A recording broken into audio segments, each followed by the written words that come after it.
RTL, 7h48, Bernard Poirette, vous recevez ce matin Aurore Berger, députée La République En Marche des Yvelines. Aurore Berger, bonjour. Bonjour. Je rappelle que vous êtes porte-parole du groupe La République En Marche à l'Assemblée nationale. Est-ce que, à titre personnel, au moins, vous regrettez de ne pas avoir votre mot à dire dans cette affaire de loi travail? Ça va passer par ordonnance, hein. Donc voilà, les députés ne servent à rien là-dedans. Vous savez, c'est une rengaine qu'on entend depuis le début de la session parlementaire, de dire qu'on ne sert pas à grand-chose, comme si on avait des sortes de godillots aux pieds et qu'on servait juste à appuyer sur des boutons. Moi, j'ai pas l'impression d'avoir des godillots aux pieds. Je sais qu'on a eu un débat, justement, à l'Assemblée nationale et au Sénat, parce que pour voter les ordonnances, il y a d'abord des lois d'habilitation. Et donc, on a eu ce débat au sein de l'Assemblée nationale.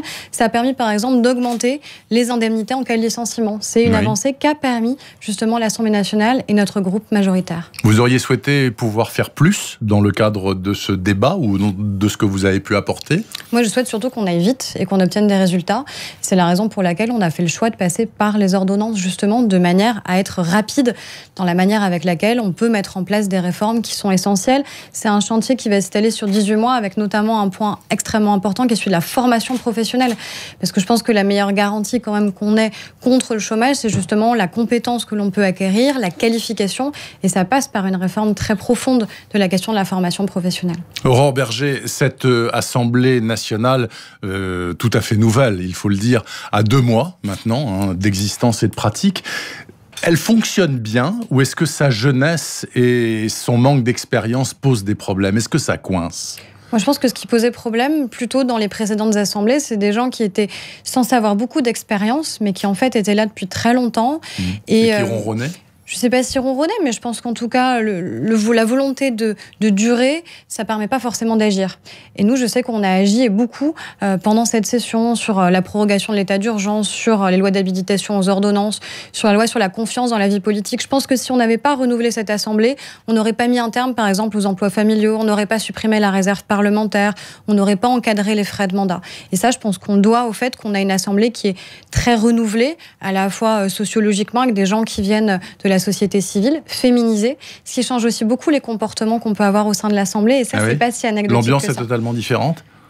Moi, j'ai du mal à comparer parce que je n'étais pas là précédemment. Mais quand je vois les différentes petites phrases qui sortaient, la difficulté qu'avaient certaines femmes à s'exprimer, à se vêtir tout simplement comme elles le souhaitaient, ça nous paraît aujourd'hui complètement obsolète dans cette Assemblée-là.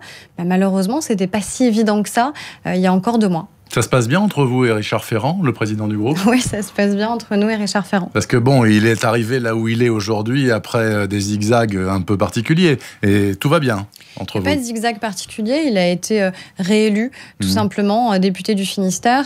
Et vous savez, c'est pas évident d'arriver à être président d'un groupe parlementaire qui plus est d'une majorité qui est extrêmement puissante à la fois, mais avec aussi des gens qui ont des parcours très différents. La grande différence par rapport à tous les autres groupes parlementaires, c'est qu'ils ont une histoire ensemble. Depuis des années et des années, ils ont milité ensemble. Nous, finalement, on se découvre progressivement parce qu'on a fait cette campagne présidentielle ensemble. Et puis après, on a chacun été dans nos couloirs pour les élections législatives. Donc il faut qu'on arrive à créer cette équipe ensemble. Et je pense qu'on a le bon président à la fois de la République, évidemment, pour le faire, mais aussi le président de groupe. Alors vous, je le rappelle aux auditeurs qui ne vous connaissent pas forcément, vous avez soutenu en votre temps Alain Juppé, puis d'autres personnalités de droite aussi avant Monsieur Juppé. Finalement, vous vous êtes rallié à la République En Marche, sans regret, là, avec le recul, là? Sans regret pour plusieurs raisons. Pour vous, hein. Sans regret déjà parce que moi je vois ce qu'on est en train de mettre en place et les réformes qu'on est en train de voter. Donc je suis contente de voir que on tient nos engagements. Peut-être que c'est ça aussi la nouvelle politique, tout simplement, c'est de tenir les engagements sur lesquels on a été élu. Oui. Et sans regret d'autant plus quand je vois l'état malheureusement de la droite aujourd'hui qui risque de se jeter dans les bras de Laurent Wauquiez dans quelques semaines. Oui, justement, vous êtes très très critique de ce que devient la droite, tout courant confondu, ou en tout cas, c'est parce que M. Wauquiez risque de gagner? C'est ça qui vous gêne. Je pense que Laurent Wauquiez, c'est une résurgence de la manière à laquelle la droite française, finalement, a évolué. Oui. Et elle a évolué un peu comme Laurent Wauquiez, c'est-à-dire au départ, c'était le tenant de la droite sociale, puis ensuite, ça a été le cancer de l'assistanat, puis c'est une droite tellement à droite que même le Front National lui a donné une carte d'honneur de son parti politique. Donc moi, c'est pas un chemin qui, en tout cas, me correspondait. Et je pense pas que ça corresponde à beaucoup d'électeurs de droite qui s'en sont détachés clairement au moment de la présidentielle, mais aussi au moment des législatives. Moi, j'étais contre Jean-Frédéric Poisson aux législatives, qui était tenant d'une droite particulière, qui, à mon avis, ne représentait pas l'ensemble des sensibilités de ce mouvement, ou même le Parti des Républicains. Il a été battu comme d'autres tenants de cette droite-là. Vous avez été très proche en votre temps, je le disais, d'Alain Juppé.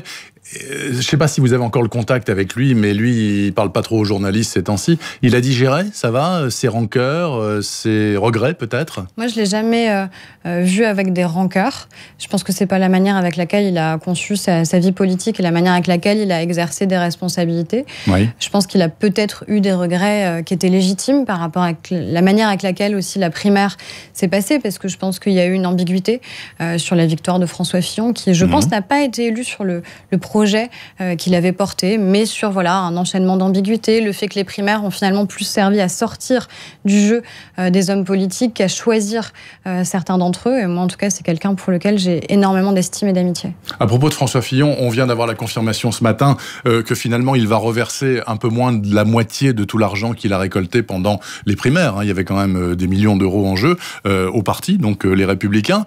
Il a fallu le pousser un peu. Ça vous semble être la moindre des choses ? Qu'il donne l'argent. La moindre des choses qu'il rende l'argent. Il ne le fait pas en totalité, d'après ce que j'ai cru comprendre. Non, pas tout, non. Mais ça me paraît en tout cas extrêmement cohérent dans son attitude par rapport à celle qu'il a eue dans le cadre de la présidentielle et les différentes affaires qui ont émaillé cette campagne. C'est-à-dire son rapport à l'argent, qui est un peu ambigu? Vraisemblablement, il l'a été quand on voit les différentes affaires qui ont été les siennes et qui ont, je ne pense pas, confisqué la campagne présidentielle. Par contre, je pense que ça a démontré qu'il y avait une sensibilité nouvelle des Français sur le rapport des politiques avec l'argent public, et c'est la raison pour laquelle on a voté ce projet de loi. Et quand je vois l'attitude justement des Républicains qui, là, au milieu de l'été, ont déféré ce projet de loi devant le Conseil constitutionnel, notamment sur les emplois familiaux, c'est-à-dire faire en sorte qu'on puisse continuer à embaucher des membres de sa famille, quand on voit que ce sont les Républicains, après ce qui s'est passé avec l'affaire Fillon, sur la question de l'emploi de son épouse et de ses enfants, qui demandent au Conseil constitutionnel d'annuler cette disposition, je trouve que c'est quand même, à minima, je pense, à côté de la plaque par rapport à ce qu'attendent les Français, et quand même assez cocasse que ce soit de leur part à eux. À propos d'argent et de moralisation de la vie publique, vous n'avez été que 4 députés, dont vous, d'ailleurs, Aurore Bergé, à dire que dorénavant, tous vos contacts à venir avec des entreprises privées qui viendraient vous solliciter à titre d'élu de la République, eh bien, tous ces contacts seront totalement limpides et publics, de manière à ce que les choses soient claires. Vous n'êtes pas vendu à tel lobby ou à tel autre. Mais 4 députés, c'est rien. Alors non, on a été 4 à signer une première tribune. Je pense on est déjà plus nombreux que ça, très honnêtement. Et je pense qu'on sera. Non, mais je pense que c'est une pratique qui va forcément évoluer. C'est-à-dire qu'il y a ce qui peut passer par la loi, le cadre normatif, et il y a les comportements individuels qui peuvent changer les choses. Le fait de rendre nos agendas publics, je pense que ça permet et de lutter contre l'antiparlementarisme qui dirait que finalement les parlementaires bossent pas assez. Ouais. Je pense que là, les gens peuvent se rendre compte par la preuve du travail qui est le nôtre, et puis aussi de lutter contre le soupçon justement de la collusion d'intérêts, du conflit d'intérêts, parce que, oui, on rencontre en effet des gens qui sont des lobbyistes, mais des lobbyistes, ça peut être des syndicats, ça peut être des ONG, ça peut être des associations, des fédérations professionnelles. Ça éclaire aussi la prise de décision. L'important, c'est qu'on le rende public et qu'on rencontre suffisamment de gens justement pour confronter des points de vue différents. Aurore Bergé, 100 jours d'Emmanuel Macron à l'Élysée, un peu plus, là, 104, 105. 62% des Français sont insatisfaits. Vous allez me dire, c'est la loi de la démocratie, c'est à tous les coups, quand on se frotte au pouvoir, forcément, on fait beaucoup d'insatisfaits. Ou est-ce qu'il y a des raisons profondes à cette insatisfaction, au vu de ce qu'il a déjà fait? Moi, je ne sais pas si c'est une insatisfaction, je pense qu'il y a une attente qui est très forte.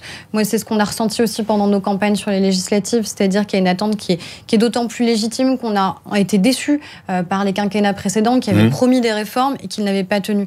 Moi, ce que je sais juste d'Emmanuel Macron, c'est que pourquoi il est parti du gouvernement de François Hollande.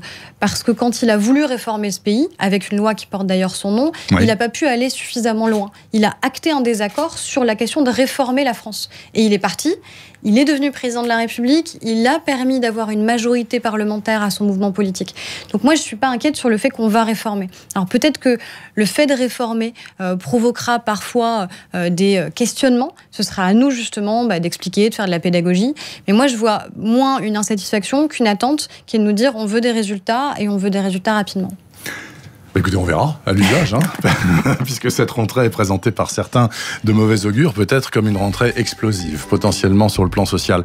Merci beaucoup Aurore Berger, députée des Yvelines et porte-parole du groupe La République En Marche à l'Assemblée nationale. Je vous souhaite une bonne rentrée en tout cas. Merci.